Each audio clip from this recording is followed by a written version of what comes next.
Welcome again friends to our YouTube channel the weirdos. आज हम science 2 का first chapter heredity and evolution start करने वाले। ये बड़ा एक सीरीज होने वाला है जिसमें हम हर एक चैप्टर के बारे में स्टडी करेंगे। So let's get started. Hello बच्चा पार team. So will be starting with the heredity and evolution. My self my name is Shriman मुनि।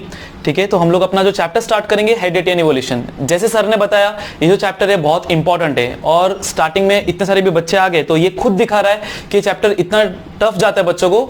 तो ऐसा मैं नहीं बोलूंगा आपको कि नहीं चैप्टर बहुत ईजी है, चैप्टर है टफ, लेकिन अगर आप हमारे साथ रहोगे तो ऑब्वियसली हम इसको आपके लिए आसान बनाने की पूरी कोशिश करेंगे और आपके नैया पार कर देंगे। सर ने बात की सूरज चांद की, हम सब सूरज चांद हम हर जगह से हम क्या करेंगे चमकने का ट्राई करेंगे। और जैसा सर ने बोला है कि सूरज की तरह आपको अगर चमकना है, अगर आपको उसकी जैसा कि आपको बोलते हैं ना ग्रेशियसली आपको अगर ग्लो करना है तो सीधी बात है उसकी तरह जलना पड़ेगा। तो जलने के लिए स्टार्ट करते हैं, साथ में जलेंगे, साथ में पढ़ेंगे। Hello sir, hello Ajit sir, थोड़ा बोर्ड पर जूम कर दो, दिख रहा है बोर्ड पे जूम? ओके कर देंगे। रिया यादव, ओके ठीक है। तो बच्चों मैं आपको बता रहा हूं यहां पे कि मैं चैप्टर स्टार्ट करूंगा, मैं आपको कंसेप्ट्स पहले समझाऊंगा, फिर मैं आपके यहां पे आऊंगा। ठीक है, हम लोग फिर क्या करेंगे, आपके जो भी क्वेश्चंस रहेंगे, आपके जो भी डाउट्स रहेंगे, हम उसको क्या करेंगे एक एक करके क्लियर करेंगे। ये रिवीजन लेक्चर है तो मेरा ये एक मोटो रहेगा कि मैक्सिमम चीजें आपको क्या करें हम बताएं, मैक्सिमम इंफॉर्मेशन मैक्सिमम नॉलेज आपको शेयर करें। तो ठीक है, स्टार्ट करते हैं हमारा चैप्टर का नाम है हेरिडिटी एंड इवोल्यूशन। जब आप बोलते हो हेरिडिटी, डायरेक्ट ये वर्ड से हम स्टार्ट करते हैं।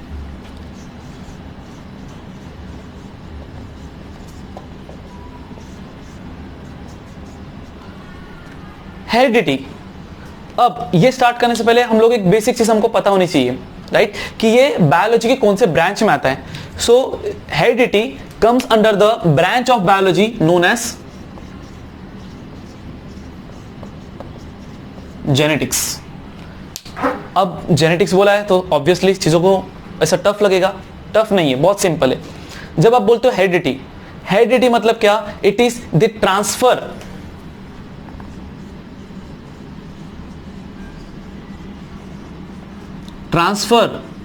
of biological characters from parents to offspring। तो इसमें दो चीजें हैं।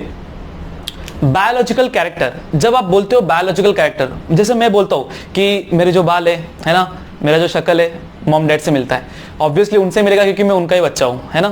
तो जैसे मैं बोलूंगा कि मेरा जो ऐसे मेरे हेयर से ये स्ट्रेट है, मेरा हेयर का जो टेक्सचर है वो मेरे डैड को रिसेंबल करता है। मेरा जो स्किन का कलर है, ठीक है, जो भी काला गोरा सावला जो भी दिख रहा है आपको, ठीक है, वो किससे मेरे मैच होता है, मेरी मॉम से मैच होता है।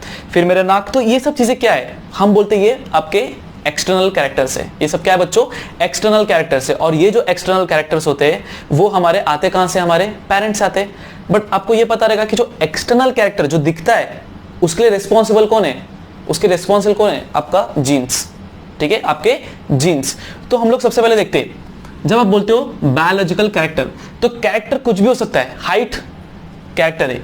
अब है ना, अगर मैं आपको बोर्ड पॉइंट ऑफ व्यू चीजें समझा रहा हूं तो प्लीज ध्यान देना। ठीक है, एक होता है कैरेक्टर, एक होता है ट्रेट। जैसे मैं बोला कि हाइट क्या हो गया,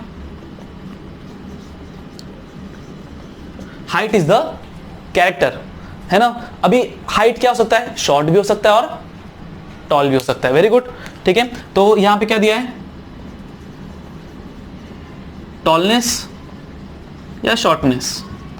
सो बच्चों को समझता नहीं है कि कैरेक्टर और ये ट्रेट में फर्क क्या है। तो कैरेक्टर क्या होता है, हाइट। जैसे मैंने बोल दिया कि मेरा जो हाइट है मेरे डैड से रिसेंबल करता है, ठीक है। तो इसमें मैं क्या बात कर रहा हूं, अपने कैरेक्टर की बात कर रहा हूं। लेकिन ये जो कैरेक्टर है वो क्या है, मैं टॉल हूं, शॉर्ट हूं, क्या हूं, वो क्या है, मेरा ट्रेट है। इसको हम क्या बोलते हैं, ट्रेट। सो बेसिकली अगर हमको याद रखना है ट्रेट के बारे में तो हम ट्रेट को क्या बोलते हैं, इनहेरिटेड कैरेक्टर। क्या बोलते हैं बच्चों, इनहेरिटेड कैरेक्टर। ये क्या कुछ बेसिक चीजें जो आपको पता होनी चाहिए, ठीक है। ये कुछ आपकी बेसिक चीजें जो आपको पता होनी चाहिए आपको हेरिडिटी एंड इवोल्यूशन अगर चैप्टर समझना है तो। और ये बेसिक चीजें का ये आता कहां से, फाउंडेशन 9th से आता है। ठीक है, तो आपको अगर चीजें क्लियर नहीं है तो मैं अभी आपको ये समझा रहा हूं, प्लीज ध्यान देना। जैसे मैंने बोल दिया था ट्रांसफर, तो मेरे मॉम डैड से जो कैरेक्टर्स है, कौन से कैरेक्टर सर? Biological characters. ये क्या हुए? मॉम डैड से मेरे पास आए, ठीक है। और वो कैसे आए? Through the genes, via genes. तो मैं बोल सकता हूं कि सर एक जीन्स क्या है? एक व्हीकल है ना, जिसमें से मेरे सारे बायोलॉजिकल कैरेक्टर मेरे मॉम डैड से मेरे पास आए। अब ट्रेट क्या होता है? Inherited character. तो अगर मैं नॉर्मली बोलूं कैरेक्टर क्या होता है कि जैसे मैंने बता दिया कि आपका हाइट हो गया, हेयर का टेक्सचर हो गया, हेयर का कलर हो गया, आईज का कलर हो गया, ये सब आपके कैरेक्टर है, समझ लो। लेकिन वो है कैसे?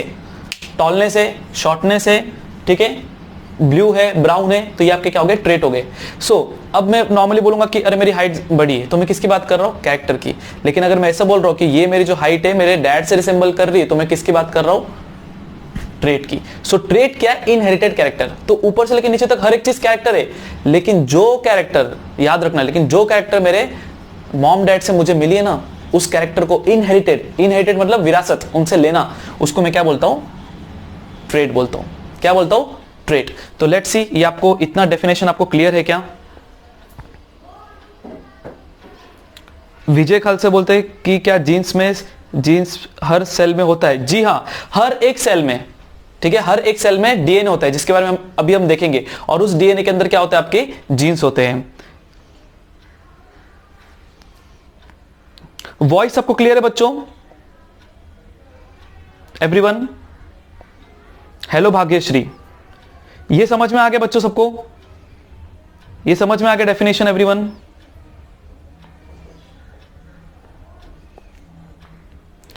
Transfer of the biological character from the one generation to another generation is called heredity. Very good Teddy Dubey, मस्त नाम है, ठीक है, ओके।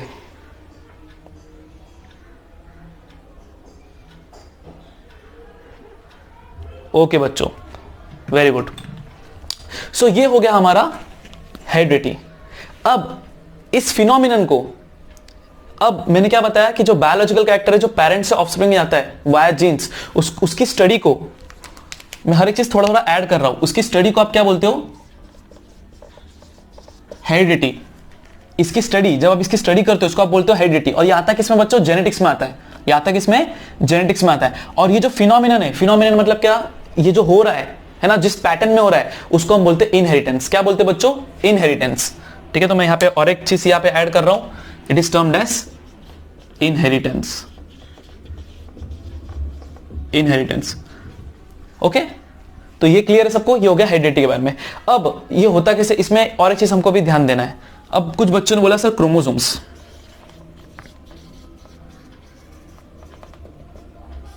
क्रोमोसोम्स की बात करते हैं। क्रोमोसोम्स क्या होते हैं? क्रोमोसोम्स मतलब क्या? आपके थ्रेड लाइक स्ट्रक्चर होते हैं। एक होता है सेल, ठीक है, हम सबको पता है सेल क्या? आपका बेसिक स्ट्रक्चरल यूनिट है, बेसिक स्ट्रक्चरल फंडामेंटल यूनिट। इसको हम ऐसे क्यों बोलते हैं? स्ट्रक्चरल फंडामेंटल क्योंकि सबसे बेसिक है। अगर ये दीवार है, इस दीवार की सबसे छोटी जो बेसिक पार्ट होता है वो क्या है? ब्रिक है। दीवार की जो क्वालिटी रहेगी, ब्रिक की वो क्वालिटी देगी। इस तरह से ये ह्यूमन बॉडी है, उसका सबसे छोटा वाला पार्ट क्या होता है बच्चों? सेल होता है। क्या होता है? सेल होता है। और हर एक सेल के अंदर क्या होता है? हर एक सेल के अंदर ही आपका होता है डीएनए। डीएनए मतलब क्या? D oxy ribose nucleic acid. ये फुल फॉर्म सबको पता है, लेकिन इसका मतलब क्या है? डी ऑक्सी मतलब इसके अंदर ऑक्सीजन नहीं है। इसका जो स्ट्रक्चर होता है उसमें आपको जाना नहीं, बट आपको याद रखना है, इसका जो स्ट्रक्चर होता है उस स्ट्रक्चर में आपका ऑक्सीजन नहीं होता है। कहां पे? सेकेंड पोजीशन पे, ठीक है।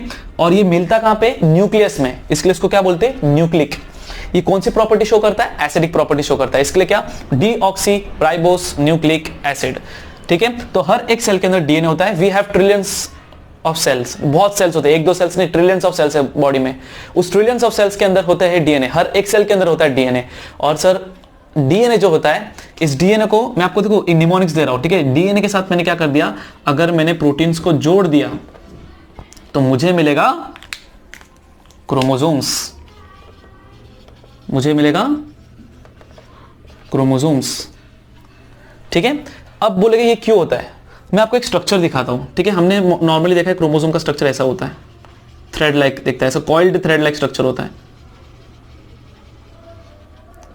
ठीक है, ऐसा होता है। कभी घर में देखा है सुई धागा, धागा हमेशा से कॉइल्ड होता है। तो कॉइल्ड क्यों होता है, क्या रीजन है ये कॉइल्ड होने का रीजन क्या है? अगर मैं इसको ऐसा निकालूं, ये धागे को अगर मैं ऐसा निकालना स्टार्ट करूं तो बहुत बड़ा रहेगा। तो हम क्या करते हैं उसको कि अगर ये है तो इसको हम कॉइल करके रखते हैं।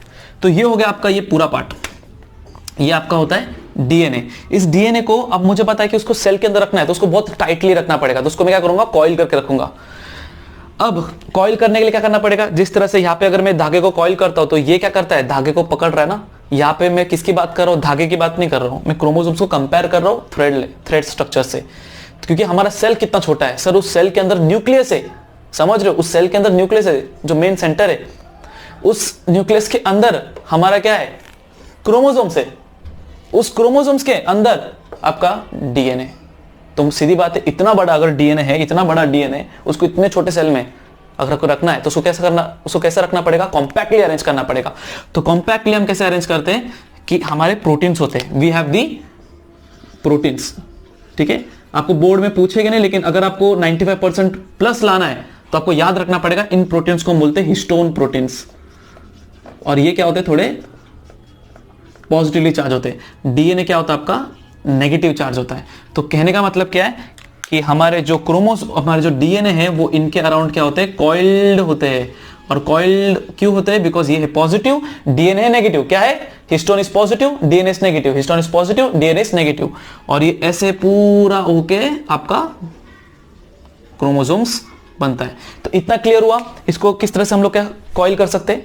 तो इस तरह से टाइटली आपका डीएनए क्या होता है, कॉइल्ड होता है। और डीएनए प्लस प्रोटीन को हम बोलते हैं क्रोमोसोम्स। क्योंकि बहुत सारे बच्चे बोलते हैं सर क्रोमोसोम्स पता है, डीएनए पता है, जीन्स पता है, लेकिन कंफ्यूज होता है। इसलिए इस कंफ्यूजन को निकालने के लिए आपको ये बेसिक पता होना चाहिए कि क्रोमोसोम्स क्या है, उसके अंदर आपका डीएनए होता है, लेकिन chromosomes is equal to DNA plus protein. Protein क्या होता है, पॉजिटिवली चार्ज। प्रोटीन क्या होता है, पॉजिटिवली चार्ज। डीएनए क्या है, नेगेटिवली चार्ज। पॉजिटिवली चार्ज के अराउंड क्या हुआ, नेगेटिवली चार्ज कॉइल्ड हो गया और बन गया क्रोमोसोम्स। ये क्या हो गया, क्रोमोसोम्स। अब तो ये वाला पार्ट क्लियर है, क्रोमोसोम्स, डीएनए और प्रोटीन। ठीक है, अब देख लेते हैं सबको क्लियर है क्या। यहां पे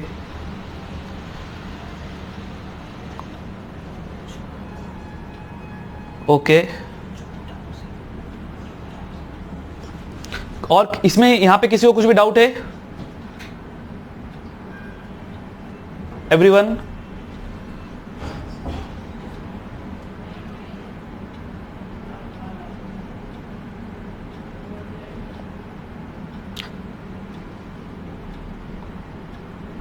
ओके रामदास, इसमें आपको क्या डाउट है, इसमें आपको क्या डाउट है?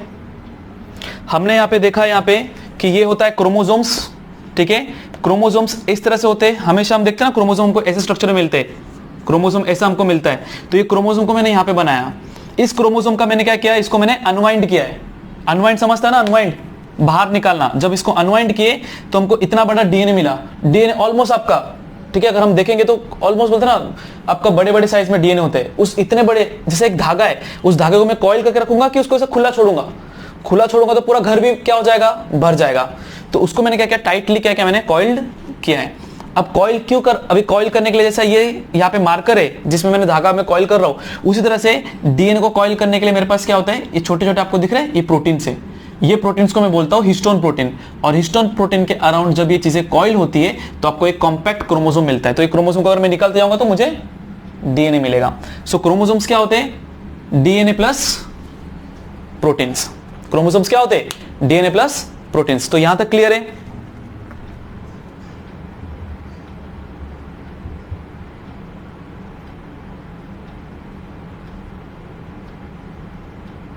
Do every time chromosomes have 4 arms? Yes, होता है, लेकिन यहां पे क्या होता है कि अगर हम लोग अभी डिसऑर्डर्स की बात करेंगे तब उसमें केस क्या होता है, अलग होता है। ये आपको सेकंड चैप्टर में क्लियर होगा। ठीक है, माइटोसिस मियोसिस में। ठीक है, हमने 9th में देखा है, टीलोमेयर अलग होता है, सेंट्रोमेयर अलग होता है, उसमें भी हमको जाना नहीं है। तो यहां तक एवरीवन सबने बोला है, क्लियर है? ठीक है, instead of deoxyribose can we write only deoxyribo nucleic acid? Yes, you can write, क्योंकि हम लोग मानस हम लोग लिखते क्या है, डीऑक्सीराइबो न्यूक्लिक एसिड बोलते हैं। तो डीऑक्सीराइबोस लिखोगे तो बेटर है, आपको ये मार्क्स काटेगा नहीं। बट याद रखना, जब भी आप पेपर लिखते हो तो आपका हमेशा मकसद क्या होना चाहिए, जो मेरा पेपर चेक कर रहा है वो एक बच्चा है। बच्चे को कैसा हर चीज समझाते, वैसा अगर आप हर चीज समझाओगे तो वो खुद बोलेगा बस ले ले भाई, मार्क्स ले ले, प्लीज ले ले, बराबर। इतना उसको इमोशनल आपको ब्लैकमेल करना है, ठीक है। तो टाइम वेस्ट नहीं करते, इस पे आते हैं। सो क्रोमोसोम्स बच्चों को क्लियर हो गया, डीएनए भी हो गया। डीएनए क्या आपका डबल हेलिकल स्ट्रक्चर होता है, ठीक है, जिसमें आपके क्या होते हैं, नाइट्रोजनस बेस पेयर्स होते हैं। क्या होते हैं बच्चों, nitrogenous base pairs, adenine, guanine, cytosine और आपका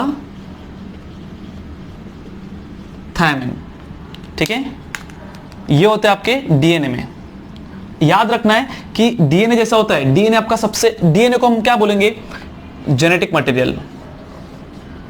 डीएनए क्या आपका जेनेटिक मटेरियल। और जैसे हम बोलेंगे हमारे पेरेंट्स हमको क्या मिलता है, सब कुछ मिलता है, बचपन से सब चीज पेरेंट्स से मिला है।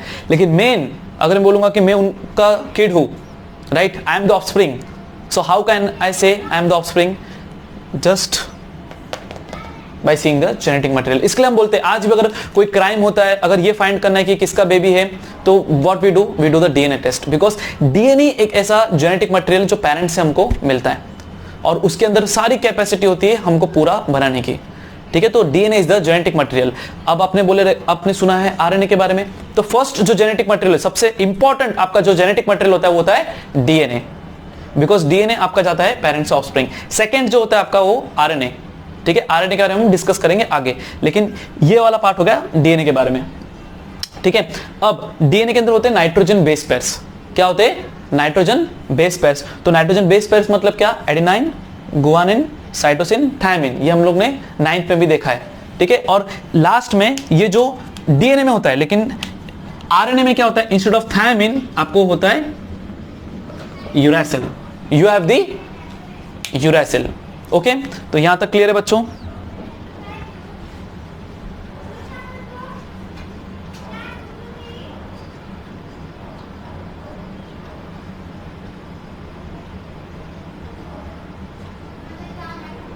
We will do transcription, translation and translocation.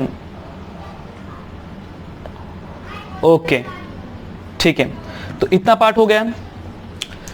सो जब हम बात कर रहे थे हेरिडिटी, अब होता क्या ना कि फादर ऑफ जेनेटिक्स कौन है ना, हम बात कर रहे थे हेरिडिटी के बारे में। तो अभी तक हमने फादर की बात नहीं की है, फादर ऑफ जेनेटिक्स, है ना, जेनेटिक्स को जन्म किसने दिया, तो वो है कौन, किसी को पता है वो कौन है, यस, ग्रेगोर जोहान मेंडल, ठीक है। ये हमने 9th में पढ़ा था मेंडल के बारे में। अगर आपको याद रहेगा, मोनोहाइब्रिड क्रॉस, डायहाइब्रिड क्रॉस, है ना, पी प्लांट के बारे में एक्सपेरिमेंट किया था उन्होंने। So Gregor Johann Mendel, he was the first person जिसने एक्चुअली उन्होंने काम किया और उन्होंने मोनोहाइब्रिड क्रॉस, डायहाइब्रिड क्रॉस, ये सब चीज करके उन्होंने फाइंड करके बताया कि हर एक इंडिविजुअल के अंदर क्या होते हैं, कुछ फैक्टर्स होते हैं। उसी फैक्टर्स को आज हम क्या बोलते हैं, जीन्स बोलते हैं। उसी फैक्टर्स को हम क्या बोलते हैं, जीन्स बोलते हैं। और वो जीन्स रिस्पॉन्सिबल है ऊपर से लेकर नीचे तक हर एक कैरेक्टर के लिए। वो हमने 9th में देखा था। अब यहां पे अभी तक हमारा हेरिडिटी क्लियर हुआ है, ठीक है। कैरेक्टर क्या है, कैरेक्टर कुछ भी होता है, टॉलनेस, सॉरी, कैरेक्टर आपका क्या होता है, हाइट हो गया, एक कैरेक्टर हो गया। आइस आपका क्या हो गया, आइस का कलर क्या हो गया, एक कैरेक्टर हो गया। कौन सा कलर है, ब्लू ब्राउन, वो आपका क्या हो गया, ट्रेट। मुझे जो अपने पेरेंट से जो कैरेक्टर मिलता है थ्रू डीएनए, तो वो होता है मेरा ट्रेट, ठीक है। अब थोड़ा डीप में जाते हैं। जैसे अगर ये डीएनए है, ठीक है, अगर ये डीएनए है, सो इस डीएनए में क्या होता है, आपके सेगमेंट्स होते हैं बच्चों, सेगमेंट्स, उनको हम क्या बोलते हैं, जीन। क्या बोलते हैं बच्चों, जीन बोलते। मतलब मैं बोल सकता हूं कि DNA is the genetic material which is responsible for the inheritance. याद रखना, मैंने बताया था इनहेरिटेंस मतलब क्या, फिनोमिनन। जैसे आपका बायोलॉजिकल कैरेक्टर आपका पेरेंट से ऑफस्प्रिंग में जाता है, उस फिनोमिनन को हम इनहेरिटेंस बोलते हैं और उसकी स्टडी को हम हेरिडिटी बोलते हैं। और एक बार, ये जिस पैटर्न में जैसा जाता है, ये उस फिनोमिनन को क्या जाता है, biological character from parent to offspring, उस फिनोमिनन को हम बोलते हैं इनहेरिटेंस और उसकी स्टडी को हम बोलते हैं हेरिडिटी। सो डीएनए जाता है, लेकिन डीएनए के अंदर आपको जब मैं बोलूंगा कि डीएनए रिस्पॉन्सिबल है, तो ऑब्वियस सी बात है डीएनए के अंदर कुछ तो रहेंगे ना फ्रैगमेंट्स जो हर एक कैरेक्टर के लिए रिस्पॉन्सिबल है। एक अकेला डीएनए सबके लिए रिस्पॉन्सिबल नहीं है ना। उस डीएनए के अंदर क्या होते हैं, छोटे छोटे जीन्स होते हैं। क्या होते हैं, जीन्स। तो जीन्स क्या हो सकते हैं, आपके हेयर, स्किन, ठीक है। इन शॉर्ट और एक अच्छा टर्म यहां पे हम इंट्रोड्यूस कर सकते हैं, आपको अगर शॉर्ट में याद रखना है तो, जीनोटाइप और एक होता है फिनोटाइप। मुझे मिलता क्या है अपने पेरेंट में से, डीएनए। उस डीएनए को हम क्या बोलते हैं, जीनोटाइप। मतलब क्या, उसके अंदर सारे जीन्स होते हैं। क्या होते हैं बच्चों, जीन्स होते हैं। अब वो जीन्स किसके लिए रिस्पॉन्सिबल है, फिनोटाइप। फिनोटाइप का मतलब क्या होता है, एक्सटर्नल कैरेक्टर्स। क्या होता है, एक्सटर्नल कैरेक्टर्स, ठीक है, ये आपका जीन्स। तो अगर मैं शॉर्ट में अगर आपको बताऊं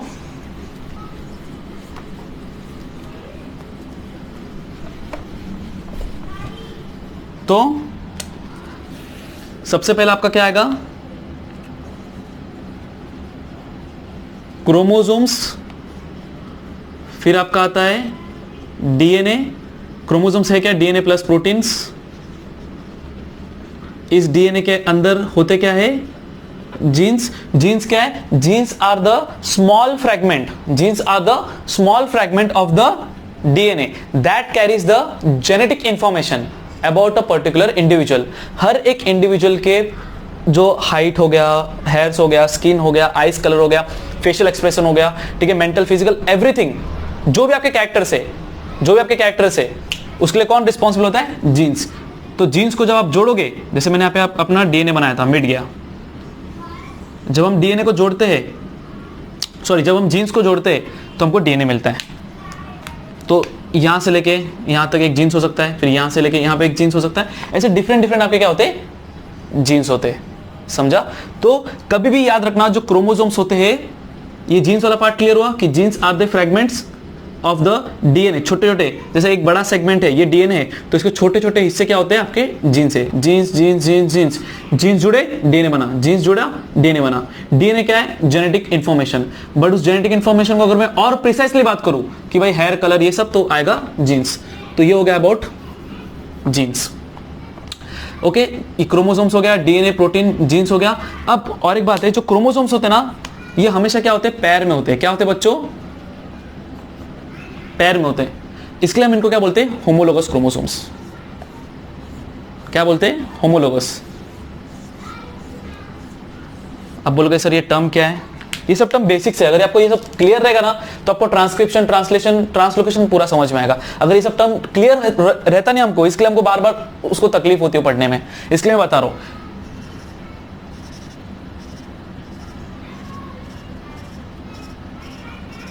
ठीक है, इसको हम क्या बोलते हैं, होमोलोगस क्रोमोसोम्स। मैंने क्या बताया, क्रोमोसोम्स हमेशा पैर में होते हैं। पैर मतलब साथ में। अब इस वर्ड को ब्रेक करते हैं, होमो सेम, लोगस मतलब देखो, ये स्किन का एक जीन है, ठीक है, जो स्किन का कलर डिटरमाइन करता है। सेम जीन यहां पे भी है, नहीं समझा, ये हेयर का कलर का डिटरमाइनिंग जीन है, सेम जीन यहां पे भी है।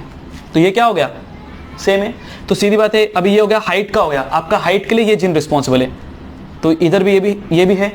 तो आपके क्रोमोसोम्स हमेशा क्या होते हैं बच्चों, पैर होते हैं। और उस पैर क्रोमोसोम्स को हम क्या बोलते हैं, होमोलोगस क्रोमोसोम्स। क्या बोलते हैं, होमोलोगस क्रोमोसोम। तो यहां तक क्लियर है सबको।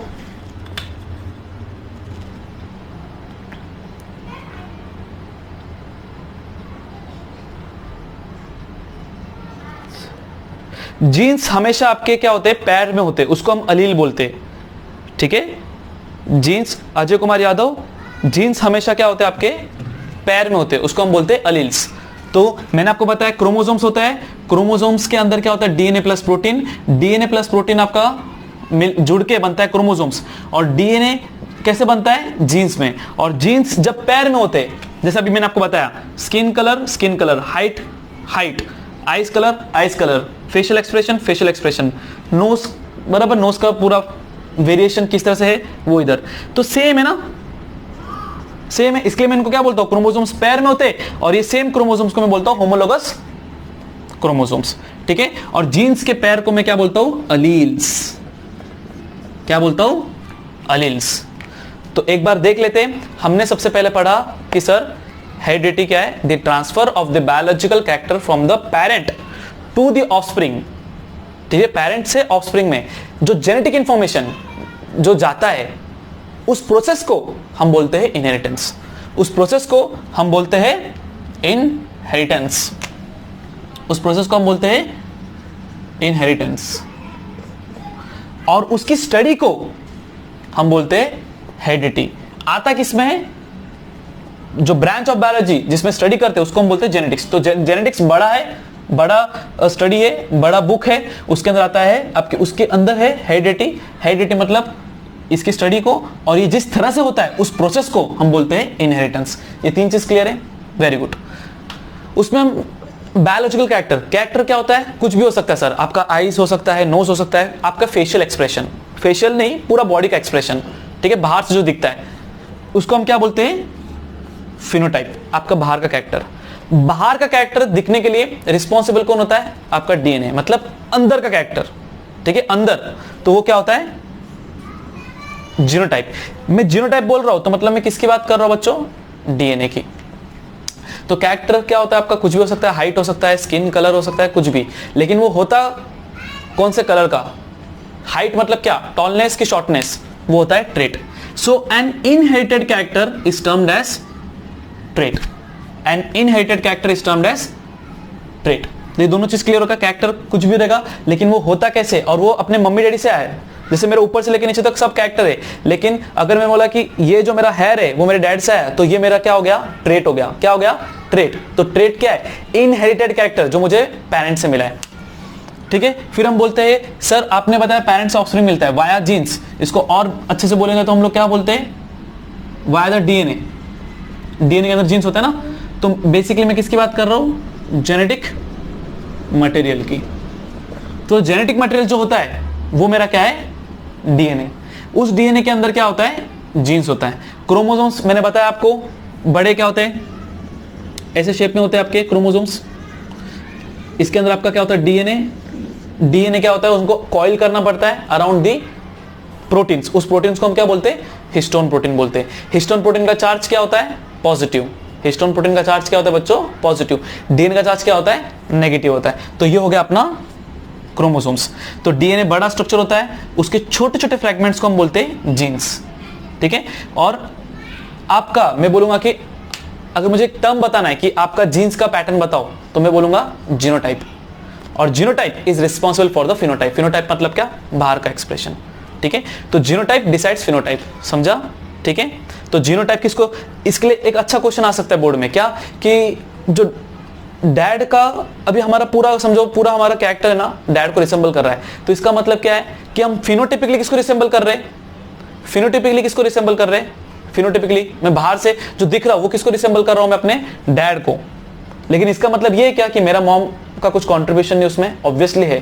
तो जीनोटिपिकली हम लोग सिमिलर किसको रहेंगे? अपने मॉम डैड को। दोनों को रहेंगे। फिनोटिपिकली किसी एक को हो सकता है। ठीक है, दोनों को भी हो सकता है। दोनों को कैसे हो सकता है? जैसे मैं बोल दिया कि हेयर डैड को कर रहा है, स्किन टोन मॉम को कर रहा है। ठीक है, ये इतना पूरा पार्ट हो गया। फिर हमने मेंडल के बारे में बात किया। जो जेनेटिक्स मैंने बताया, इनके फादर कौन है? ग्रेगोर जोहान मेंडल, जिनके बारे में हमने 9th में पढ़ा था। ये था पूरा आपका बेसिक्स हेरिडिटी के बारे में। तो बच्चों यहां तक क्लियर है आपको?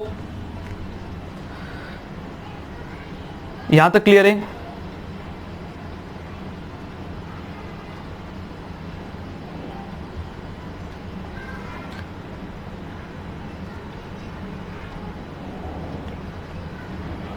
ओके,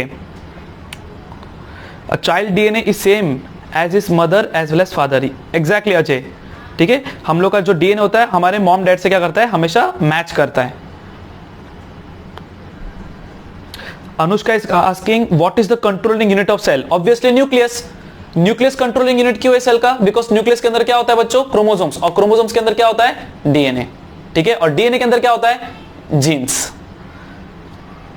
ओके, तो यहां तक बच्चों को सबको समझ में आ रहा है? पक्का समझ में आ रहा है? समझ में आ रहा है तो लाइक करो। ठीक है, ओके बच्चों, तो यहां तक एवरीवन डन है। होमोलोगस क्रोमोसोम भी क्लियर है आपको? मैंने बताया होमो मतलब same, same skin colour, hair height height ये पूरा पार्ट, ठीक है, ये पूरा पार्ट है, हो गया।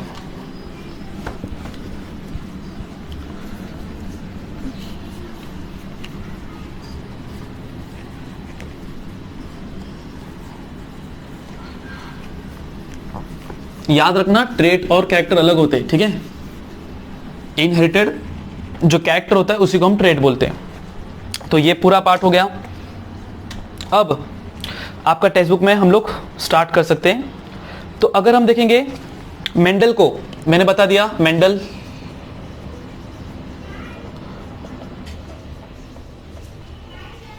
Father of genetics.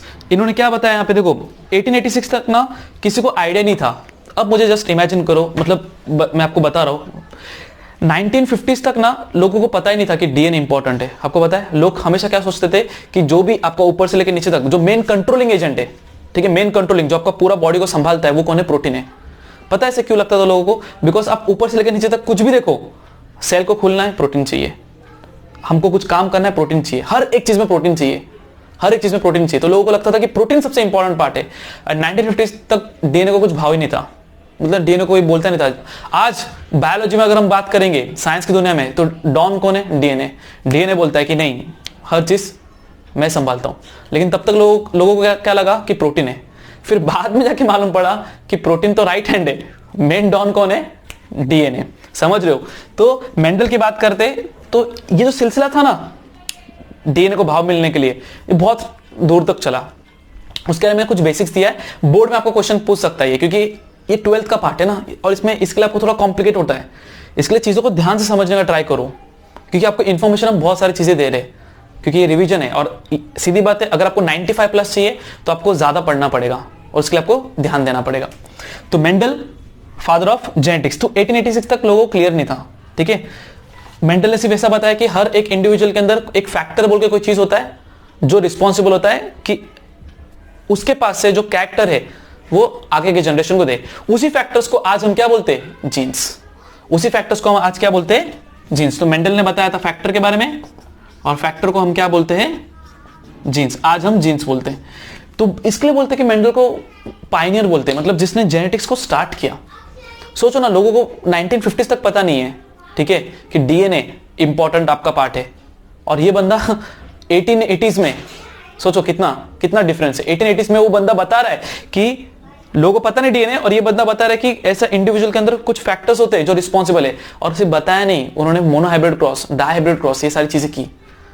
मतलब जस्ट इमेजिन हम लोग को, मैं आपको जस्ट बाहर से बता रहा हूं तो आपको हमको हाँ अच्छा ऐसा हो रहा है वैसा हो रहा है, क्लियर हो रहा है। उन्होंने लिटरली फ्लावर लेके, समझ रहे हो, फ्लावर लेके उन्होंने जो पी प्लांट है उसको लेके उन्होंने सारे कैरेक्टर्स को स्टडी किया, हर एक कैरेक्टर को। टॉल प्लांट लिया, शॉर्ट प्लांट लिया, टॉल प्लांट और शॉर्ट प्लांट लिए, कैपिटल टी, स्मॉल टी, इन दोनों क्रॉस किया तो बच्चा क्या आया? टॉल, है ना? क्या आया? टॉल। ये आपको पता रहेगा, ये आपको जिसको पता है उसके लिए बता रहा हूं, पूरा डीप में नहीं बताऊंगा ये, क्योंकि ये 9th का पार्ट है, ठीक है। इसमें हम जाएंगे तो पूरा यही पार्ट चालू हो जाएगा। तो दिख रहा क्या? ये फिनोटाइप, मतलब बाहर से दिखेगा क्या? ये टॉल।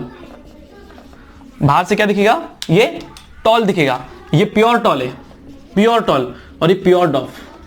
मैंने क्या लिया? हाइट लिया। एक प्लांट है, ये टॉल है और ये डॉफ है। जब इन दोनों क्रॉस किया तो सारे के सारे प्लांट्स क्या है? टॉल आए। टॉल मतलब क्या? फिनोटिपिकली टॉल, मतलब बाहर से टॉल दिख रहे। तो मेंडल को लगा अरे यार सबके सब टॉल है, तो इसका कुछ रोल है ही नहीं, इसका कुछ रोल है ही नहीं। लेकिन मैंने क्या बताया कि मैं बाहर से सेम दिख सकता हूं, मेरे डैड के जैसे दिख सकता हूं, मेरे मॉम के जैसे दिख सकता हूं, लेकिन अंदर मेरे मॉम और डैड दोनों के कैरेक्टर रहेंगे, बराबर। तो यहां पे जब उन्होंने जीनोटाइपिकली ऑब्जर्व किया, जीनोटाइप से ऑब्जर्व किया, तब उनको मालूम पड़ा ये भी है। तो ये दोनों देखने में टॉल है, लेकिन अगर मैं बोलूंगा फिनोटाइप इसका और इसका क्या है? सेम है। पेरेंट का फिनोटाइप और ये फर्स्ट जनरेशन का फिनोटाइप, दोनों का फिनोटाइप क्या है? सेम है। लेकिन मैं जीनोटाइप बोलूंगा तो इसका जीनोटाइप अलग है, इसका जीनोटाइप अलग है। लेकिन ये ओवरऑल जीनोटाइप किससे मैच करता है? ये जो आपका जनरेशन है, फर्स्ट जनरेशन है, फर्स्ट जनरेशन है, किससे मैच करता है? पेरेंट से। क्योंकि ये जो छोटा टॉल है ना वो दिख रहा नहीं है, क्योंकि वो दबा हुआ है, रिसेसिव है, दबा हुआ है। और ये बड़ा टॉल है, ये किसको ये दिख रहा है? क्योंकि डोमिनेंट है, ठीक है। तो दोनों कैरेक्टर है, लेकिन दिख रहा कौन सा है? डोमिनेंट। तो हमेशा क्या होता है, जो दिखने में आता है ना वो डोमिनेंट कैरेक्टर होता है, और जो कैरेक्टर होता है लेकिन दिख नहीं पाता है क्योंकि उसको डोमिनेंट कैरेक्टर ने दबा के रखा है, तो वो कैरेक्टर होता है रिसेसिव। तो यहां से एक्चुअली सिलसिला हुआ था। तो आपको 9th का मैंने एक चीज ओवरव्यू दिया है, समझा? ठीक है, तो ये टॉल डॉफ।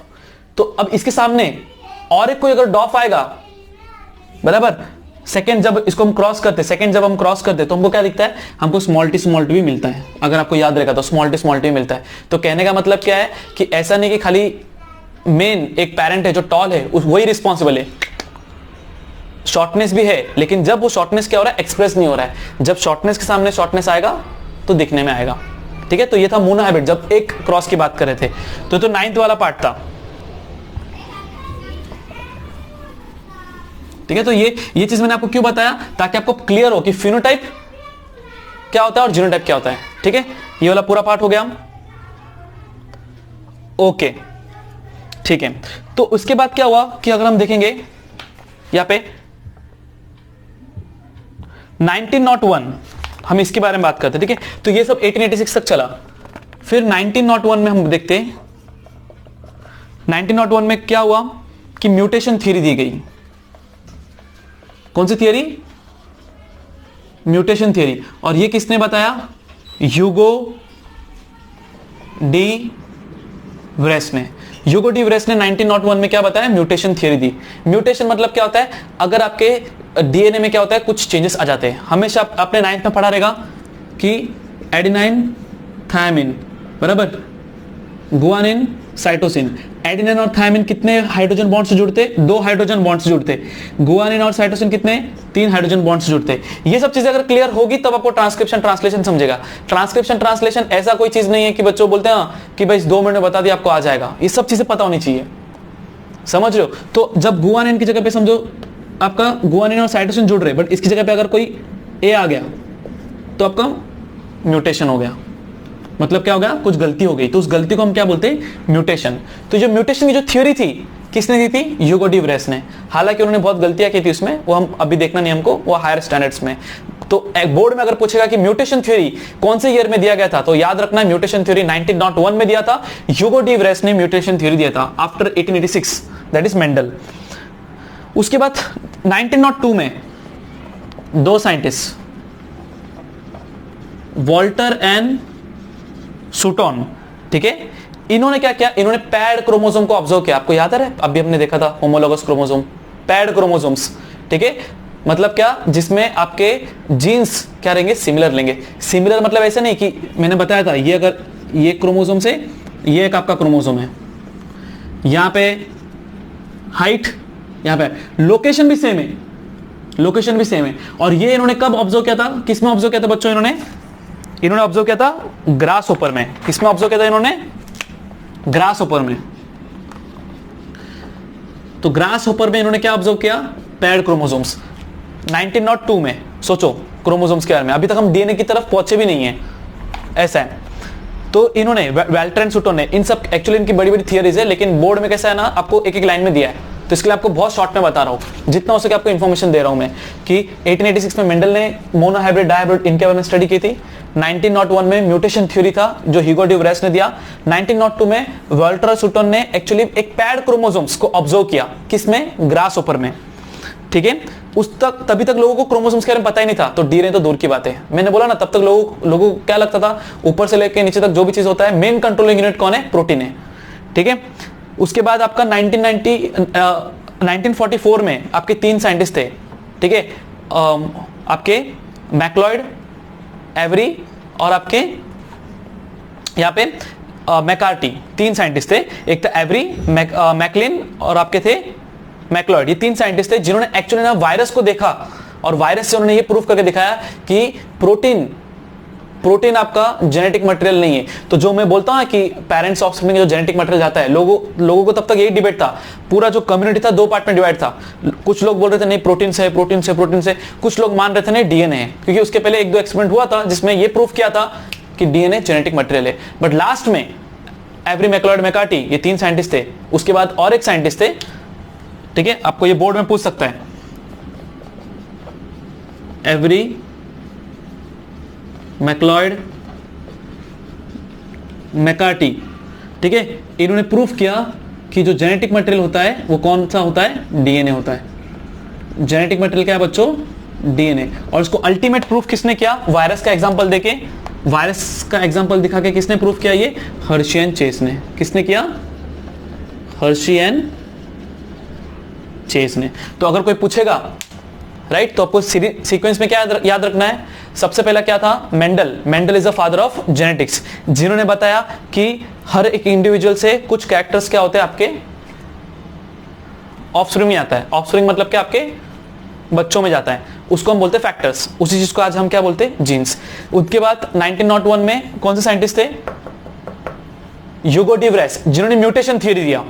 ठीक है, मैंने आपको शॉर्ट में बताया कि डीएनए के अंदर हम सबको पता है, इतना हमको आइडिया आ चुका है, डीएनए के अंदर आपके नाइट्रोजन बेस पेयर्स होते हैं, adenine, thymine, guanine, cytosine. But अगर ये दोनों मिसमैच हो गए तो क्या होगा, म्यूटेशन। और म्यूटेशन की वजह से क्या होता है, आपको चीजें, आपको आपके कैरेक्टर अलग दिखते हैं।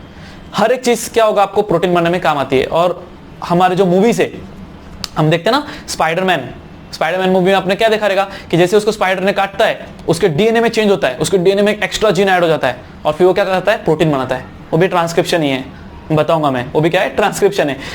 ठीक है, फिर हम देखते हैं कि अपना वुल्वरिन, ओके, फिर हल्क, तो इनके अंदर ये सब चीज क्या हुआ है, म्यूटेशन हुआ है। क्या दिखा है, म्यूटेशन। एक्चुअली म्यूटेशन इतना सुपर्ब नहीं होता है, ठीक है, नहीं तो आपको लगेगा नहीं मैं जाता हूं बाहर, मुझे कोई काट देगा तो फिर मैं उसकी तरह बन जाऊंगा, ऐसा नहीं है। म्यूटेशन को सिर्फ साइंस फिक्शन मूवीज ने बताया कि अगर आपके डीएनए के अंदर कोई एक्स्ट्रा जीन आ गया तो सीधी बात है वो एक्स्ट्रा प्रोटीन बनाएगा। ठीक है, वो हम ट्रांसक्रिप्शन पे आएंगे तब हमको समझ में आएगा। तो 1901 में म्यूटेशन थ्योरी ह्यूगो डी व्रेस ने दिया। 1902 में वॉल्टर सुटन ने पैड क्रोमोसोम्स को देखा ग्रास ऊपर के अंदर, और उसके बाद आए एवरी मैक्लॉयड मैकार्टी, जिन्होंने बताया कि आपके पूरे बॉडी में मेन होता है डीएनए। क्या होता है, डीएनए। और वो डीएनए क्या होता है, आपका जेनेटिक मटेरियल है। और उसको प्रूफ, साइंटिफिक प्रूफ, वायरस का एग्जांपल देके किसने बताया, हर्शी एंड चेस ने। उसके बाद जैकब मोनार्ड और जैकब मोनार्ड, ये दो साइंटिस्ट थे जिन्होंने प्रोटीन सिंथेसिस समझाया। ठीक है, तो आज हम जो देखेंगे डीएनए टेक्नोलॉजी है ना, ये बहुत यूजफुल है। तो हेरिडिटी के बारे में इतना सारा स्टडी करने का इंपॉर्टेंस क्या है, जस्ट इमेजिन ना कि अगर आपका जो डायग्नोसिस है, जो ट्रीटमेंट होता है, अगर हम सबको सीक्वेंस पता रहेगा, ठीक है, जैसे ये आपका डीएनए है बच्चों, ये आपका डीएनए है, ठीक है, तो इस डीएनए में क्या होता है, आपका एक सेंट्रल डॉगमा हम बायोलॉजी बोलते हैं। हम सेंट्रल डॉगमा मतलब क्या, पूरा आपका जो बायोलॉजी है, पूरा जो लाइफ प्रोसेस है ना, इस पे डिपेंड है। सेंट्रल डॉगमा क्या होता है, डीएनए से बनता है आरएनए, और आरएनए से बनता है प्रोटीन। समझा, डीएनए से बनता है आरएनए और आरएनए से बनता है प्रोटीन। ये पूरा इसके अराउंड रिवॉल्व करता है। सो जो डीएनए से आरएनए बनता है उसको हम क्या बोलते हैं, ट्रांसक्रिप्शन। और आरएनए से जो प्रोटीन बनता है उसको हम बोलते हैं ट्रांसलेशन। क्या बोलते हैं, ट्रांसलेशन। ठीक है, सो ये वाला पार्ट आपका है। तो अब मुझे बताओ कि जो डीएनए है, जैसे मैंने यहां पे ड्रॉ किया था, ये मेरा डीएनए है। इस डीएनए के अंदर मेरे पास क्या है, डिफरेंट डिफरेंट जीन्स है, राइट। और वो जीन्स से क्या बनते हैं, एमआरएनए, राइट। और उस एमआरएनए से क्या बनते हैं, प्रोटीन्स। ठीक है, तो जीन्स, ये जीन्स आते कहां से, डीएनए से। ठीक है, ये आपके नोट्स है, ठीक है, इसको आप ऐसे शॉर्ट में याद रख सकते हो। ठीक है, ये होता है डीएनए, डीएनए के अंदर होता है जीन्स, जीन्स के पास क्या होता है, इंफॉर्मेशन, इंफॉर्मेशन क्या बनाने का, प्रोटीन। ठीक है, तो डीएनए होता है, डीएनए के अंदर जीन्स है, मैंने बताया, जीन्स के अंदर इंफॉर्मेशन, ऊपर से लेकर नीचे तक हर एक चीज का इंफॉर्मेशन, बाल कैसे बनाना है, नाक, मुंह, ठीक है, हर चीज हमको, हमारे जो मसल्स में हम कुछ काम भी करते हैं तो actin, myosin, different different proteins है जो आपको हेल्प करते हैं। तो डीएनए के अंदर होता है जीन्स, जीन्स के अंदर होता है इंफॉर्मेशन। ये जो इंफॉर्मेशन होता है, ये जो इंफॉर्मेशन होता है, इसको हम कॉपी करते हैं। क्या करते हैं, कॉपी करते हैं, राइट। और वो जो कॉपीड इंफॉर्मेशन होता है वो होता है एमआरएनए, वो होता है एमआरएनए। सो कोई पूछता है ना कि ट्रांसक्रिप्शन, सो ट्रांसक्रिप्शन क्या है, कॉपी करना। To transcribe means to copy. ये मिटा देता हूं मैं ताकि सब चीजें क्लियर रहे आपको।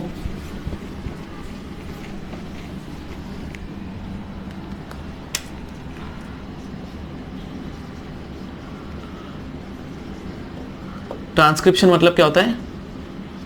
कॉपी, ठीक है। और ट्रांसलेशन क्या होता है? नाम से मालूम पड़ता है, इस कॉपीड इंफॉर्मेशन को किस में कन्वर्ट करना? प्रोटीन में कन्वर्ट करना, ठीक है। पहले देख लेते हैं यहां तक बच्चों को क्लियर है क्या?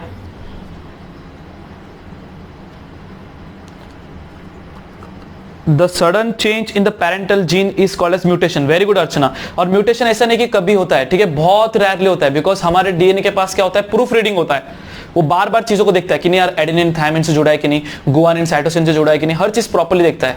इसके लिए मिलियंस में एक बार उससे गलती होती है, और वो गलती क्या होता है? म्यूटेशन। लेकिन वो बहुत भारी पड़ता है, ठीक है, और ये बहुत रेयरली होता है, बहुत मतलब बहुत, मैंने आज जैसे आपको बताया मिलियंस में एक बार,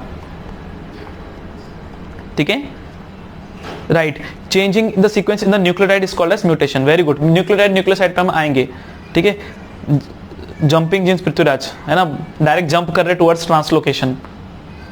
ओके, ठीक है, ठीक है। तो बच्चों यहां तक क्लियर है सबको?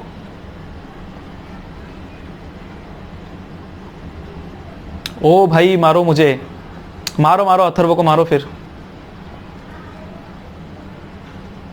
ओके, तो आगे बढ़े, चलो फिर। तो जब भी हम बोलेंगे सेंट्रल डॉगमा ऑफ बायोलॉजी, तो सेंट्रल डॉगमा क्या होता है कि डीएनए से आता है एमआरएनए, एमआरएनए से आता है प्रोटीन। अब सीधी बात है, अगर मैं इसका एक एग्जांपल लूं, मुझे बताओ, जब आप एक लाइब्रेरी में जाते हो, ठीक है, एक पहले एक बेसिक एग्जांपल लेते हैं। लाइब्रेरी में आप जाते हो तो लाइब्रेरी में बहुत सारे इंफॉर्मेशन होते हैं, बहुत सारे इंफॉर्मेशन होते हैं ना, बुक्स बहुत सारे होते हैं। मुझे ना 10th के लिए पढ़ना है, तो मुझे सब बुक्स की जरूरत है क्या? नहीं, समझ रहे हो? तो अगर मैं लाइब्रेरी बोलूं, तो लाइब्रेरी मेरा क्या होगा? डीएनए।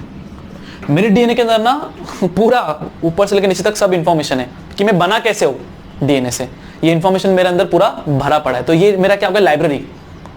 बट अगर मुझे एक कोई प्रोटीन बनाना है, समझो कोई एक्स बोल के कोई प्रोटीन बनाना है, एक्स मतलब कुछ भी हो सकता है, आप इसमें लिख सकते हो हेयर का आपका कलर रहेगा, बराबर, आपका आइस का कलर या फिर कुछ भी आपके बॉडी में, क्योंकि कंटिन्यूसली आपका ट्रांसक्रिप्शन ट्रांसलेशन चलते रहता है अपॉन द रिक्वायरमेंट। तो डीएनए क्या है? लाइब्रेरी है। लाइब्रेरी में बहुत सारे बुक्स है, लाइब्रेरी में क्या है? बहुत सारे बुक्स है। लेकिन मुझे पढ़ना है हेरिडिटी एंड इवोल्यूशन, मुझे पढ़ना है हेरिडिटी एंड इवोल्यूशन। तो हेरिडिटी एंड इवोल्यूशन के लिए मैं क्या करूंगा? मैं पहले उस चैप्टर मुझे पढ़ना है, तो उस चैप्टर के लिए मैं कौन सा बुक लूंगा? साइंस 2। तो मुझे इस डीएनए में से, मतलब जो लाइब्रेरी है, ठीक है, ये लाइब्रेरी है, इसमें से मुझे क्या चाहिए? एक बुक चाहिए, बराबर। तो उसको मैं बोलूंगा एमआरएनए, ठीक है। एमआरएनए मतलब मेरा क्या? साइंस 2 का टेक्स्ट बुक, मेरा साइंस 2 का टेक्स्ट बुक। अब मुझे बताओ, साइंस 2 का टेक्स्ट बुक में पूरा साइंस 2 हेरिडिटी एंड इवोल्यूशन पे बेस्ड है क्या? पूरा साइंस 2 हेरिडिटी एंड इवोल्यूशन पे बेस्ड है क्या? नहीं, सिर्फ फर्स्ट चैप्टर। तो एमआरएनए से भी क्या करेंगे हम लोग? कुछ चीजें लेंगे और कुछ चीजें नहीं लेंगे।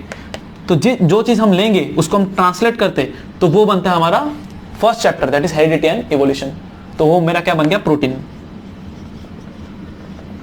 तो वापस ये एग्जांपल समझते हैं कि मेरा डीएनए क्या है? लाइब्रेरी है। इस लाइब्रेरी में मुझे हेरिडिटी, समझो हेरिडिटी एंड इवोल्यूशन मेरा क्या है? प्रोटीन है, ठीक है। Heredity and evolution is my protein. मुझे ये चाहिए, लेकिन इसके लिए मुझे पहले लाइब्रेरी में जाना पड़ेगा।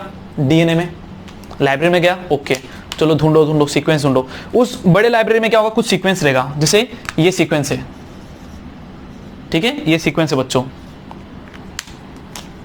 ये सीक्वेंस है लाइब्रेरी में, ठीक है। अब मैं पूरा डीएनए को यूज करूंगा क्या? पूरा हर एक बुक को पढ़ूंगा? नहीं, मैं खाली ये सीक्वेंशन को लूं, इस जीन को लूंगा, ये वाले जीन को, ठीक है। अब ये जीन क्या रहेगा आपका? ठीक है, उसमें आपके पूरा रहेगा, आपके सारे नाइट्रोजन बेस पेयर्स रहेंगे, ए टी जी सी, बराबर, सी जी टी ए, है ना, ऐसे डबल आपके, क्योंकि ये कैसा एक कपड़ा जैसा है, डबल हेलिकल। उसको जब मैं अनवाइंड करूंगा तो मुझे एक लैडर स्ट्रक्चर मिलेगा। लैडर मतलब सीढ़ी, आपको दिखता ही रहेगा यहाँ पे सीढ़ी, ठीक है। तो ट्रांसक्रिप्शन में क्या होगा? ट्रांसक्रिप्शन में मैं एक सीक्वेंस को स्टडी करना स्टार्ट करूंगा, ठीक है। अब मुझे बनाना क्या है? आरएनए। मुझे बच्चों बनाना क्या है? एमआरएनए। एमआरएनए का मतलब क्या होता है? Messenger RNA. क्या होता है? आप कंसेप्ट यहां से ध्यान देना, मैसेंजर आरएनए। मैसेंजर आरएनए क्या होता है? मैसेंजर आरएनए या फिर एमआरएनए नाम से मालूम पड़ता है क्या कैरी करता है? मैसेज। क्या कैरी करता है बच्चों? मैसेज। ठीक है, ये जो मैसेज होता है किसके बारे में होता है? क्या बनाने के बारे में होता है? प्रोटीन। ठीक है, तीन चीज आपको याद रखना है। ठीक है, आरएनए तो आपको पता है मैंने, क्या आरएनए क्या होता है आपका? Ribonucleic acid. आरएनए क्या होता है आपका? Ribonucleic acid. ठीक है, और आरएनए के कितने टाइप्स होते हैं? 3। एमआरएनए, आरआरएनए और आपके टीआरएनए। ठीक है, इनका डायग्राम आप आराम से देख सकते हो किसमें? आपके टेक्स्ट बुक में। सो इतना याद रखना कि जो लाइब्रेरी है उसमें से जो इंफॉर्मेशन लेके आके जो मुझे बुक मिलेगा दैट इज साइंस 2, वो मेरा क्या है? एमआरएनए। तो मैं बोल सकता हूं ना, ये जो मेरा एमआरएनए है, ये जो मेरा बुक है, इसके अंदर मेरा प्रोटीन के बारे में इंफॉर्मेशन है, फर्स्ट चैप्टर। बराबर? तो mRNA carries the message for the protein synthesis. RRNA क्या है? सर प्रोटीन बनाने के लिए किधर बनाएंगे? बॉडी के अंदर बनाएंगे ना, बट एक जगह होती है प्रोटीन बनाने के लिए, एक जगह होती है, और वो जगह क्या होता है आपका? साइट क्या होता है? राइबोसोम्स। क्या होता है बच्चों? RRNA is the ribosome. और ये राइबोसोम्स कहां पे मिलते हैं आपको? आपका समझो ये सेल है, ठीक है, उसमें बड़ा सेल है, ठीक है, ऐसा बड़ा सेल है, तो उसके अंदर न्यूक्लियस है। इस न्यूक्लियस के अराउंड आपके क्या होते हैं? Endoplasmic reticulum. ये आपने पढ़ा रहेगा, ठीक है, 9th-10th में। ऐसे आपके एंडोप्लाज्मिक रेटिकुलम है, ठीक है, एंडोप्लाज्मिक रेटिकुलम होते हैं। उसके अंदर आपके क्या होते हैं? राइबोसोम्स होते हैं। क्या होते हैं? डॉटेड राइबोसोम्स होते हैं। तो ER that is endoplasmic reticulum के भी 2 पार्ट्स है, रफ ईआर, स्मूथ ईआर। ठीक है, rough endoplasmic reticulum, smooth endoplasmic reticulum. तो रफ एंडोप्लाज्मिक रेटिकुलम क्यों बोलते हैं इसको? रफ क्यों बोलते हैं? बिकॉज उनके अंदर क्या होता है? राइबोसोम्स। रफ क्यों बोलते बच्चों? क्योंकि उनके अंदर क्या होता है? राइबोसोम्स। तो अगर मैं आपको याद रखने के लिए बताऊं, समझो ये आपका एंडोप्लाज्मिक रेटिकुलम है, ये भी है और ये भी है, ऐसे है, ठीक है। एक में आपको ना ऐसे राइबोसोम्स दिखेंगे, एक में सबको राइबोसोम्स दिखेंगे डॉटेड, एक में आपको नहीं दिखेंगे। तो जिसमें दिख रहा है उसको बोलते रफ। अगेन, जिसमें दिख रहा है उसको बोलते हैं रफ, और जिसमें नहीं दिख रहा है उसको बोलेंगे स्मूथ। जिसमें नहीं दिख रहा है, क्या नहीं दिख रहा है? राइबोसोम्स। ठीक है, वंस अगेन हम क्या पढ़ रहे हैं? सर हमने स्टार्ट किया ट्रांसक्रिप्शन का बेसिक प्रोसेस। ठीक है, ठीक है, ट्रांसक्रिप्शन का बेसिक प्रोसेस। हमारे टाइम के हिसाब से हम ट्राई करेंगे जितना हम इंफॉर्मेशन कर पाए, ठीक है, क्योंकि ये कंटिन्यूटी आपकी सीरीज रहेगी। क्योंकि याद रखना, ये मत देखो कि आपको 1-2 पैरा पढ़ना है। अगर वो 1-2 पैरा खाली होता ना, तो अब तक आपको चीजें समझ गई होती। इसके पीछे बहुत बड़ा बेसिक्स है जो मैंने आज पूरा कवर करने का ट्राई किया। इसको 1 बार नहीं, 2 बार नहीं, 3 बार नहीं, अब जितनी बार आपको नहीं समझ रहा उतनी बार देखो। कुछ बच्चे होते हैं जिनको बोलते ना 1 बार में देखा समझ में आ गया। कुछ बच्चे ऐसे होते हैं जिनको ना 1 नहीं, 2 नहीं, बट हर एक को बच्चे को पता होता है अगर इस वीडियो को मैं 2 बार देखूंगा, 3 बार देखूंगा, 4 बार देखूंगा, 5 बार देखूंगा तो मुझे समझ में आएगा। तो आप डिसाइड करो कि आप 5 बार देखने वाले बच्चे हो कि 4 बार। उसमें कुछ गलत नहीं है, उसमें उल्टा अच्छी बात है कि आपको पता है आपकी कैपेसिटी कितनी है। आप मेहनत करके उतना पढ़ रहे हो तो फाइन, फिर आप आराम से आपको आ जाएगा। तो याद रखना बेसिक्स में आप जब हम बात करेंगे डीएनए की, तो डीएनए में 3 पार्ट है, ठीक है। डीएनए का हम ट्रांसक्रिप्शन में मतलब आरएनए में 3 पार्ट है, mRNA, rRNA, tRNA. MRNA is the messenger RNA, it carries the code for the protein synthesis, है ना। इसके अंदर कोड है क्या? प्रोटीन बनाने का, साइंस 2 के अंदर, ठीक है। आरआरएनए क्या है? सर वो जगह है, आरआरएनए वो जगह है जहां पे प्रोटीन बनेगा। और टीआरएनए क्या है? सर प्रोटीन बनाने के लिए अमाइनो एसिड्स चाहिए। आप बोलोगे सर अमाइनो एसिड्स क्या है, ये भी बता दो। ठीक है, बता देंगे, कोई बड़ी बात नहीं है।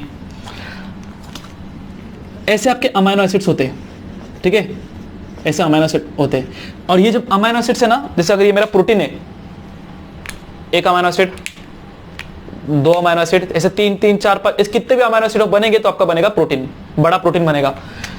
और ये प्रोटीन हमेशा कैसा होता है? अब मेरी डायग्राम खाली खराब नहीं है, प्रोटीन का स्ट्रक्चर ऐसा होता है, इसको हम बोलते हैं 3D स्ट्रक्चर। प्रोटीन का ये 3D स्ट्रक्चर होता है। तो protein is composed of amino acid, जैसे अपना body is composed of cell, समझे। तो मुझे अगर ये प्रोटीन बनाना है तो इस प्रोटीन को बनाने के लिए मुझे क्या चाहिए? अमाइनो एसिड्स, ठीक है। चलो आपको मैं डायरेक्ट नोट्स देता हूं ताकि आप अच्छे से पढ़ लो क्या चीज मिटा है। चलो ये वाला पार्ट मिटाते हैं, ठीक है, ताकि नेक्स्ट लेक्चर में आपको और अच्छे से क्लियर हो। मुझे चाहिए प्रोटीन, प्रोटीन को बनाने के लिए मुझे चाहिए डिफरेंट प्रोटीन को बनाने के लिए डिफरेंट अमाइनो एसिड्स चाहिए रहता है, अमाइनो एसिड्स। ये अमाइनो एसिड्स को लाने के लिए है ना, जैसे एक अमाइनो एसिड है उसके लिए कोड होता है, और एक अमाइनो एसिड है उसके लिए कोड होता है। तो for making a protein you need amino acids, and for amino acids को लाने के लिए यू रिक्वायर द कोड। उस कोड को हम बोलते हैं एमआरएनए। ठीक है, हम क्या बोलते हैं? एमआरएनए। और ये कोड आता कहां से? आपके जीन्स में से, और जीन्स होते कहां पे? डीएनए में। तो ये आपका निमोनिक्स है। ठीक है, इसको अगर आपको याद रहेगा तो जब मैं आगे आपको जब ट्रांसक्रिप्शन में डिटेल में पढ़ाऊंगा हो रहा कैसे, तो आपको पूरा ये कोड आपके मन में चलना चाहिए कि सर मुझे बनाना है प्रोटीन, कोई भी प्रोटीन बनाना है, उसके लिए चाहिए मुझे अमाइनो एसिड्स। उस अमाइनो एसिड्स को लाने के लिए हर एक अमाइनो एसिड को, हर एक, ऐसे बहुत सारे अमाइनो एसिड्स है ना, हर एक अमाइनो एसिड्स को लाने के लिए मुझे चाहिए कोड। वो कोड मुझे मिलता है किसके फॉर्म में? एमआरएनए। और वो एमआरएनए वो कोड लाता कहां से? जीन्स। लेकिन जीन्स होते कहां पे? डीएनए में। ठीक है, तो सर अगर मैं शॉर्ट में बताऊं तो डीएनए मेरा लाइब्रेरी है जिसके अंदर मेरे बुक्स बहुत सारे, मुझे चाहिए हेरिडिटी का चैप्टर स्टडी करना है। उस हेरिडिटी का चैप्टर को स्टडी करने के लिए मैंने बुक लिया, वो मेरा था साइंस 2, मतलब आया कहां से? लाइब्रेरी से, लेकिन खाली वो इंफॉर्मेशन जो मुझे चाहिए, एमआरएनए। ठीक है, उस एमआरएनए से मुझे मिला प्रोटीन, मतलब मेरा चैप्टर हेरिडिटी। ठीक है, ये पूरा पार्ट को हम क्या करेंगे?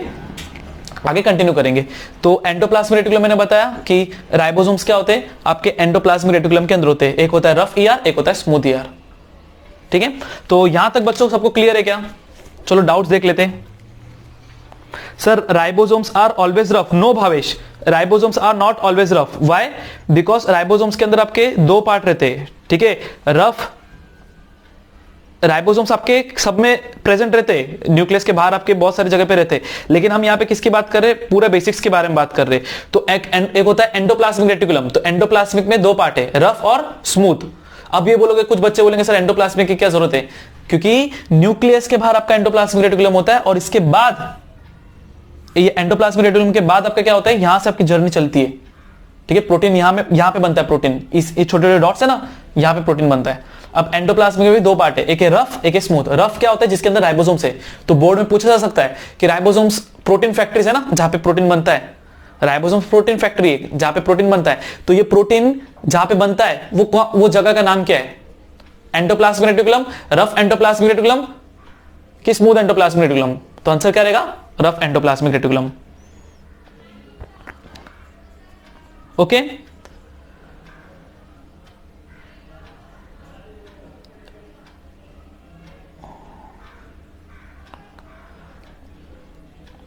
Three nucleotides are known as amino acids. बराबर, उसको हम बोलते हैं कोडॉन। उसको हम क्या बोलते हैं? कोडॉन। और ये टेंशन मत लो, जब मेरा आगे का जो लेक्चर रहेगा ना, जो ट्रांसक्रिप्शन ट्रांसलेशन है, उसमें पूरा बेसिक्स में हम क्या करेंगे? क्लियर करेंगे। हेलो नजीफा,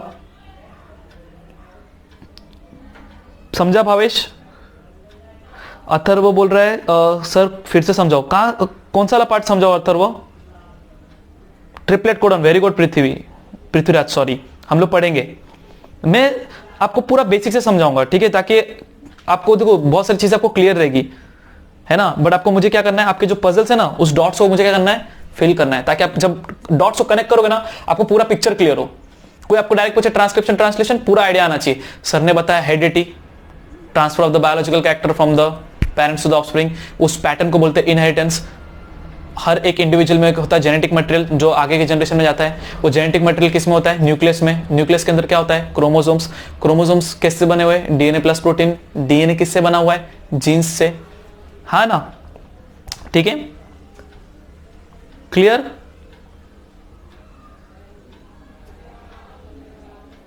आपको ट्रांसक्रिप्शन ट्रांसलेशन और ट्रांसलोकेशन शॉर्ट आंसर चाहिए, ठीक है। मैं आपको जब मैं पढ़ाऊंगा, मैं आपको शॉर्ट में आपको आंसर भी दे दूंगा। मेन क्या है? Three nucleotide. रोशनी पूछ रही है थ्री न्यूक्लियोटाइड्स क्या होता है? तो three nucleotides are known as the codon. समझ लो, बट ये समझने से पहले आपको समझना पड़ेगा। मैं तो बताने वाला था, लेकिन अभी आप पूछ रहे हो तो बता देता हूं। कैसे होता ना न्यूक्लियोटाइड? न्यूक्लियोटाइड का मतलब क्या होता है आपका? न्यूक्लियोसाइड प्लस फॉस्फेट, याद रखना, ठीक है। तो न्यूक्लियोसाइड क्या होता है आपका जो डीएनए में हम बोलते हैं ना, जो शुगर, राइबोस शुगर, यहां पे आपका नाइट्रोजन बेस होता है। एडेनिन, गुआनिन, थायमिन, साइटोसिन, कुछ भी हो सकता है। और यहां पे एक होता है फॉस्फेट, ठीक है, ये याद रखना। अगर आपको अभी सब समझ में आ रहा है तो वापस से बताऊंगा, बट अभी आपको फिर भी याद रखना है। तो देखो ये आपका राइबोस शुगर है, मैं बोलता हूँ ना सेकंड पोजीशन पे ऐसा ऑक्सीजन होना चाहिए था, लेकिन ऑक्सीजन नहीं है, इसके लिए हम बोलते हैं D oxy ribose nucleic acid. तो ये है मेरा राइबोस शुगर, इसमें मेरे है नाइट्रोजन बेस और ये है मेरा फॉस्फेट। ठीक है, जैसे हम बोलते हैं ना ये हमारी कार है, ये हम है और हमारे यहाँ पे पार्टी हो रही है, तो ऐसे ये हमारा राइबोस शुगर है, ये हमारा नाइट्रोजन बेस है और ये हमारा डीएनए है। तो आप देखोगे तो ये वाला पूरा पार्ट क्या आपका, इसमें इसको ब्रेक करते, ठीक है, कैसे याद दिलाने के लिए 1 2 3, सिर्फ ऐसा एक्चुअली नंबर नहीं, मैं आपको याद दिलाने के लिए बता रहा हूं। तो आपका नाइट्रोजन बेस होता है और आपका राइबोस शुगर है, ये राइबोस शुगर है, ठीक है, और आपका फॉस्फेट है। तो नाइट्रोजन बेस और एक राइबोस शुगर, ये पूरा स्ट्रक्चर होता है डीएनए का, केमिकल स्ट्रक्चर आपको बोर्ड में नहीं आएगा बट आपको याद रखने के लिए। तो नाइट्रोजन बेस और आपका राइबोस शुगर, ये दोनों जब जुड़ते तो बनता है न्यूक्लियोसाइड। क्या बनता है बच्चों? न्यूक्लियोसाइड। उस न्यूक्लियोसाइड में मैंने एक फॉस्फेट जोड़ दिया, मतलब कंप्लीट स्ट्रक्चर, उसको मैं बोलता हूं न्यूक्लियोटाइड। क्या बोलता हूं? न्यूक्लियोटाइड। डीप में न्यूक्लियोटाइड का एक्चुअल स्ट्रक्चर हम कभी देखेंगे, नेक्स्ट पार्ट में देखेंगे, बट ये क्लियर हुआ न्यूक्लियोटाइड क्या हुआ, ठीक है। तो लोगों को लगता है क्या कि नाइट्रोजन बेस, जब बच्चे बोलते हैं ना कि sir adenine, thymine, guanine, cytosine ये सब न्यूक्लियोटाइड है, नहीं, ये सब नाइट्रोजन बेस पेयर है, ये नाइट्रोजन बेस पेयर है, इसमें एक राइबोस शुगर भी अटैच्ड है, एक राइबोस शुगर भी अटैच्ड है, समझ रहे हो, और उसके साथ एक फॉस्फेट भी है। ये पिक्चर पीछे वाला कोई देखता ही नहीं लगता है। ये पूरा पार्ट आपका क्या है? न्यूक्लियोटाइड है। ये पूरा पार्ट आपका क्या है? न्यूक्लियोटाइड है। और एमआरएनए के पास जो इंफॉर्मेशन होती है वो इंफॉर्मेशन किसके फॉर्म में होती है? कोडॉन। और कोडॉन के अंदर कितने न्यूक्लियोटाइड होते हैं? 3। कितने न्यूक्लियोटाइड होते हैं? 3। पूरा पिक्चर आपको कब समझेगा? नेक्स्ट वाले पार्ट में। तो ये था न्यूक्लियोटाइड के बारे में, बच्चों ने पूछा, मैंने बता दिया। मैंने आपको निमोनिक्स बताया। न्यूक्लियोटाइड क्या होता है? Nucleoside plus phosphate. तो न्यूक्लियोसाइड क्या रहेगा? न्यूक्लियोसाइड क्या रहेगा? शुगर और nitrogen base. Manas is asking कि we have to remember all the scientist names. क्या लगता है मनस? ऑब्वियसली आपको रिमेंबर करना पड़ेगा। हाँ, यहां हमारी पार्टी हो रही है, ओके। तो पार्टी हुई है ना, तो यहां पे वेरी गुड। चलो, तो अभी आपको याद रखना है, तो मैं आपको नाम याद वापस बताता हूं। मेंडल, ग्रेगोर जोहान मेंडल, सबके बापू, फादर ऑफ जेनेटिक्स। दूसरे हमारे जो थे, कौन थे दूसरे साइंटिस्ट? कौन थे 1901 में? यूगो डी व्रेस, जिसने किसके बारे में थ्योरी बताई? म्यूटेशन। स्पाइडरमैन, वुल्वरिन, हल्क, सबको याद रखना, ठीक है। यूगो डी व्रेस के बारे में थर्ड जो साइंटिस्ट थे, कौन थे? जो ग्रास ऊपर के साथ खेल रहे थे, बराबर, पैड क्रोमोसोम जिन्होंने फाइंड किया, वॉल्टर एंड सूटन, जिन्होंने बताया जेनेटिक मटेरियल भाई डीएनए ही है, प्रोटीन नहीं है। एवरी मैकलॉयड मैकार्टी प्रूफ करके बताया, नहीं भाई डीएनए ही है, डीएनए ही है। कौन? हर्शियन चेस। मॉडल किसने दिया डीएनए का, जो हमने आगे देखा था? जैकोब एंड मोनार्ड, ये साइंटिस्ट थे, ठीक है। हेरिडिटी क्या है? Transfer of the biological character is जो स्टडी है पेरेंट्स ऑफस्प्रिंग, उसकी स्टडी को हेरिडिटी बोलते हैं। हेरिडिटी कौन से ब्रांच ऑफ बायोलॉजी में आता है? जेनेटिक्स में आता है। ये जो पैटर्न है, फिनोमिनन को हम क्या बोलते हैं? इनहेरिटेंस, विरासत, ठीक है। ये होता कहां पे? सेल के अंदर, न्यूक्लियस के अंदर होता है। और न्यूक्लियस के अंदर क्या होता है? क्रोमोसोम्स। क्रोमोसोम्स को याद रखने के लिए नोट्स क्या बताया? DNA plus protein. कौन सा प्रोटीन? हिस्टोन, है ना। जैसे एक धागा के अराउंड कॉइल करने के लिए धागा को पकड़ना, ठीक है। हेरिडिटी क्या है? Transfer of the biological character is जो स्टडी है पेरेंट्स ऑफस्प्रिंग, उसकी स्टडी को हेरिडिटी बोलते हैं। हेरिडिटी कौन से ब्रांच ऑफ बायोलॉजी में आता है? जेनेटिक्स में आता है। ये जो पैटर्न है, फिनोमिनन को हम क्या बोलते हैं? इनहेरिटेंस, विरासत, ठीक है। ये होता कहां पे? सेल के अंदर, न्यूक्लियस के अंदर होता है। और न्यूक्लियस के अंदर क्या होता है? क्रोमोसोम्स। क्रोमोसोम्स को याद रखने के लिए नोट्स क्या बताया? DNA plus protein. कौन सा प्रोटीन? हिस्टोन, है ना। जैसे एक धागा के अराउंड कॉइल करने के लिए धागा को पकड़ना चाहिए, तो जो डीएनए है वो किसको पकड़ता है? प्रोटीन को। प्रोटीन क्या है? Positively charge. डीएनए क्या है? Negatively charge. DNA plus protein, chromosomes. Chromosomes कैसे होते हैं? हमेशा पैर्ड होते हैं, ठीक है। होमोलोगस क्रोमोसोम, सेम लोकस पे, सेम लोकेशन पे। यहां पे अगर हाइट है तो यहां पे भी हाइट है, यहां पे स्किन है तो यहां पे भी स्किन है। ये पूरा पार्ट समझाया था। फिर मैंने बताया अभी बेसिक आपको बताया ट्रांसक्रिप्शन। तो मैंने क्या बोला कि मुझे चाहिए प्रोटीन, मुझे बनाना है प्रोटीन। प्रोटीन को बनाने के लिए मुझे चाहिए अमाइनो एसिड्स, उसको लाने के लिए मुझे चाहिए कोड। ये कोड किसके फॉर्म में मिलता है? एमआरएनए। वो एमआरएनए वो कोड को क्या करते? कॉपी। कहां से करते? जीन्स। वो होता है कहां पे? डीएनए में। तो ट्रांसक्रिप्शन मतलब क्या? To copy. अब जो इंफॉर्मेशन कॉपी किया है उसको ट्रांसलेट करना पड़ता है, तो वो ऊपर वाला प्रोसेस है। तो मेन अब ये जो यहां पे मैंने पूरा हिस्ट्री बताया, याद रखो, इसको एक बार वापस देखना, रिवाइज करना, और जब नेक्स्ट टाइम मैं आपको पूरा पैटर्न समझाऊंगा आपको क्लियर होगा। Perfect, transcription translation. तो बच्चों सबको क्लियर है? According to you which is the most important question in this lesson, हम सब डिस्कस करेंगे बच्चों। आज पूरा ये बेसिक्स था हेडिटेरियन इवोल्यूशन। तो टाटा बच्चों, बाय बाय। होप आपको सबको समझ में आया। अगर समझ में आया तो लाइक